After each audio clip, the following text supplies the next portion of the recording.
पूजा करते थे, गीता पढ़ते थे, 12 गुरु जीवन में किए थे।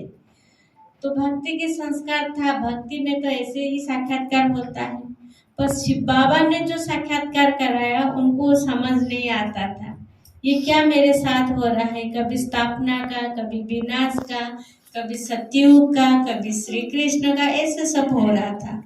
तो बाबा अपने गुरुओं से पूछा कि मेरे साथ ये सब क्या हो रहा है।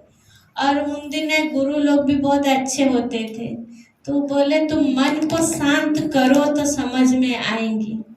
उन्होंने बोले तुम अपने मन को विचलित मत करो, मन को शांत रखो, एकाग्रता को मेंटेन करो, तो तुम्हें ही स्पष्ट पता चलेगा कि तुम्हारे साथ क्या हो रहा है। तो गुरुओं की बात मान करके बाबा ने फिर कश्मीर गए क्योंकि कश्मीर में थोड़ी ठंडी होती है, पहाड़ी एरिया है। तो बाबा एकांत में बैठ के कुछ फील करे, इस बात को समझ सके, तो इसीलिए बाबा ने कश्मीर गया। तो कश्मीर में जब पहाड़ी में बैठा था तो बाबा को विनाश और विष्णु चतुर्भुज का साक्षात्कार हुआ और शून्यवाणी भी हुआ। पहले तो जो बाबा की बहू ने जो सत्संग में उठ के गया था, जो पता है कि निजानंद स्वरूपम शिवम शिवम, प्रकाश स्वरूपम शिवम शिवम, आनंद स्वरूपम शिवम शिवम, ये आवाज उनका बहू ने पहले सुना था। बाबा का चेहरा बिल्कुल लाल प्रकाशमय था, कमरा भी बिल्कुल उजाला से भरा हुआ था और बाबा की आंख भी अर्धमुर्दित था। और जब बहू ने देखा तो ये आवाज उनको सुनने में आया। तो फिर उस टाइम भी बाबा को इतना समझ नहीं था। तो बाबा जब कश्मीर गया तो बाबा का महाविनाश का साक्षात्कार हुआ। ये कलयुग की दुनिया कैसे विनाश होगा, कैसे एटॉमिक वार होगी, भूकंप होगा, सुनामी होगी, युद्ध होगा, वो सब देखा। फिर उसके बाद स्थापना भी देखा बाबा ने। स्थापना जैसे हम लोग सतयुग का देखते हैं ना, तो 3D शो में कि सतयुग दुनिया स्थापना हो रही है, प्रकृति बिल्कुल सतो प्रधान है, हर घर मंदिर बन रहा है, हर बालक श्री कृष्ण जैसा देव रूप में जन्म ले रहे हैं, गर्भ महल में प्रवेश कर रहे हैं, प्रकृति भी सतो प्रधान दासी बन करके सेवाएं कर रहे हैं। ये सब साक्षात्कार हुआ। फिर उसके बाद बाबा को शून्यवाणी हुई कि तत्वम, तू ही ये विष्णु चतुर्भुज बनोगे, तुम्हारी द्वारा ही निराकार शिव स्थापना का कार्य करेगा, फिर तुम भविष्य में विष्णु बन करके इनकी पालना करोगे। तब बाबा को पक्का निश्चय हो गया। तो बाबा फिर सबको छोड़ दिया, जो मन में जो खिंचाव था, जो उलझन थी, जो भी बातें मन में तूफान चल रहा था, तो फिर वो सारा समाप्त हो गया। बाबा फिर हैदराबाद वापस आया। हैदराबाद वापस आकर के फिर अपने भागीदार को पत्र लिखा, आल्हा मिला बे को मिली बादशाही, और तुमको जो लेना है, मुझे तो भगवान मिल गए, तुम्हें जो भी लेना है लो, मुझे कोई हिसाब किताब की जरूरत नहीं, कोई भाग करने के लिए जाने की जरूरत नहीं। वो लिख के भेज दिया। फिर वो भागीदार जितना इनकी प्रॉपर्टी है वो कितना दिया, क्या दिया, वो खुद जाने, खुदा जाने, तो उन्होंने दिया। इन्होंने फिर घर आकर के सारी प्रॉपर्टी, सारी संपत्ति सब कुछ समेट करके फिर वहाँ वो मंडली स्थापना की।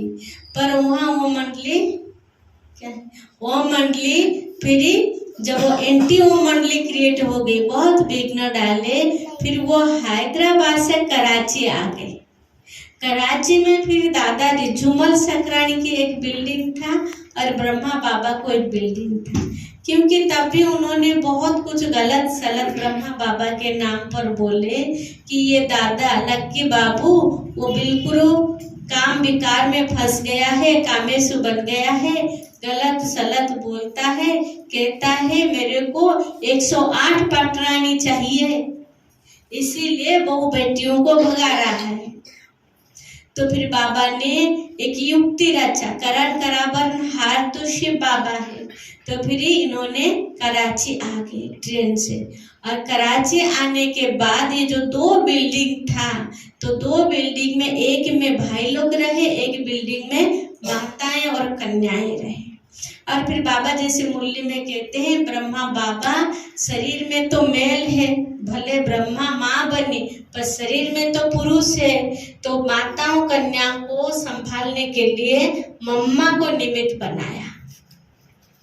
और जो बहू बेटी भाग करके बाबा ने पत्र लिखा, अब जिसको गोपी बन करके, मीरा बन करके कृष्ण के पीछे दीवानी हो तो वो बच्चे आ जाए। बातें छोटी होती है पर स्प्रेड कहते हो कैसे होती है, बहुत स्पीडी से कानों कान तक सबको पता चला कि बाबा अभी कराची चला गया। और बाबा का यही मैसेज है, आप सबको मालूम है।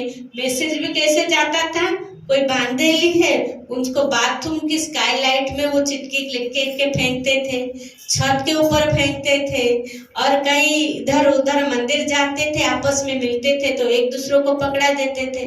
जब ये बात सबको पता चली कि बाबा अभी कराची चला गया और बाबा ने ये कहा जिसको मीरा बननी है, जिसको कृष्ण के पीछे दीवानी होनी है, वो बच्चे आ जाए। तो फिर ये लोग कुछ आत्माएं ऐसे भागंती, जिनको बहुत बंधन था, वो भागंती हुए। वो भी आप सबको मालूम है कैसे भागंती हुए। कोई गुरखा पहन करके, कोई रात को, कोई कैसे ऐसे छिप करके भागे। बाद में तो छुट्टी मिली पर ऐसे भागंती हो गए। फिर उनके घर वालों ने केस शुरू कर दिया उनके ऊपर कि हमारी बहू बेटी को ये भगा के ले लिया।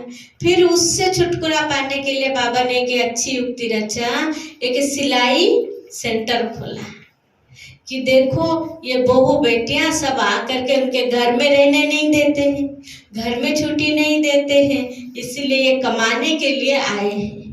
तो कितनी कोर्ट कचहरी चली, भाई ऐसे यज्ञ नहीं बना, ऐसे संस्था नहीं बनी, ऐसे सब लोग देवताएं नहीं बन जाएंगे। बहुत पेपर देनी पड़ी, बहुत पापड़ बेलनी पड़ी, लेकिन ये तभी संभव हुआ, साथ में कौन था, सर्वशक्तिवान बाबा।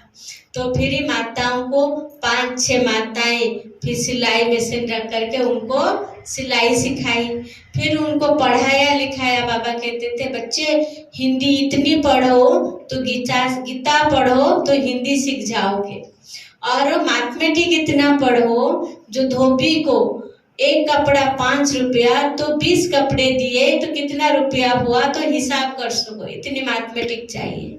अंग्रेजी इतनी पढ़ो, कोई टेलीग्राम आए तुम उसको पढ़ सको। तो ये थी बाबा की पढ़ाई। और तब भी यज्ञ में 5 चिड़िया, बाबा कहते हैं 5 चिड़ियाएं क्या है, एक है चंद्रमणि दादी, दूसरी है शांतामणि दादी, तीसरी है मिठू दादी, चौथी है शांतामणि दादी की एक बड़ी बहन, 5वीं कौन मेरे को याद नहीं। तो ये 5 जने थे जो 10th पढ़ी हुई थी। तो ये छोटे छोटे बच्चियां जो वो 60 थे। तो हर एक टीचर के पीछे 12 कुमारी थे। तो 12 कुमारियों को ये लोग 60 जनों को ये 5 जने संभालेंगे। संभालने का मतलब क्या है, कोई 3 साल का था, कोई 5 साल का, कोई 7 साल का, कोई 9 साल का, ऐसे बच्चे थे। तो उनको खिलाना, उनके कपड़े साफ करना, उनको सब कुछ, बाबा कहते हैं ना एक राजा की तरह पाला। रोज सुबह पिस्ता बादाम हनी खिलाते थे। जब बेगरी पाठ चले तो बात अलग है, पर बाबा तो शुरू में इनको एक राजकुमार की तरह पाला। रोज सुबह इनकी, रात को उनके पाँव में तेल की मालिश करवाते थे, और फिर सुबह पिस्ता बादाम हनी खिलाते थे, मुंह में बाबा खिलाते थे। कुछ दिन तक तो बोलते तावा टू माउथ, अर्थात छोटी छोटी रोटियां बनाते थे। उस रोटी के अंदर मक्खन और भूरा जो मिश्री की पाउडर होती है वो डाल करके मुंह में खिलाते थे। कोई राजकुमार की इतनी परवरिश नहीं हुई होगी जितनी इन दादियों की बाबा ने किया। इतना सारा प्रॉपर्टी इनको पालना में ही बिताया। फिर बाबा राव रोज रात को मम्मा बाबा बहुत छोटी छोटी बातों की चेकिंग करते थे, इनों की ध्यान रखते थे। जैसे खाट में सोएंगे, मच्छरदानी लगेगी, आप थोड़ा सा उस सीन को विजुअलाइज करें। एक बड़ा हॉल है और उसमें 60 खाट डाली हुई है। तो 7 खाट और हर एक में मच्छरदानी लगी हुई होगी। मच्छरदानी के अंदर सब बैठ जाएंगे। जैसे आजकल गीत बजती है ना, ऐसे सो जा रे राजकुमार वो गीत बजता था। तो फिर बाबा मम्मा चक्कर लगाने जाते थे। ऐसे बच्चों को बोले तुम्हारे पाँव चेकिंग होगी दिखाओ, तो बच्चे नाराज तो हो जाएंगे ना।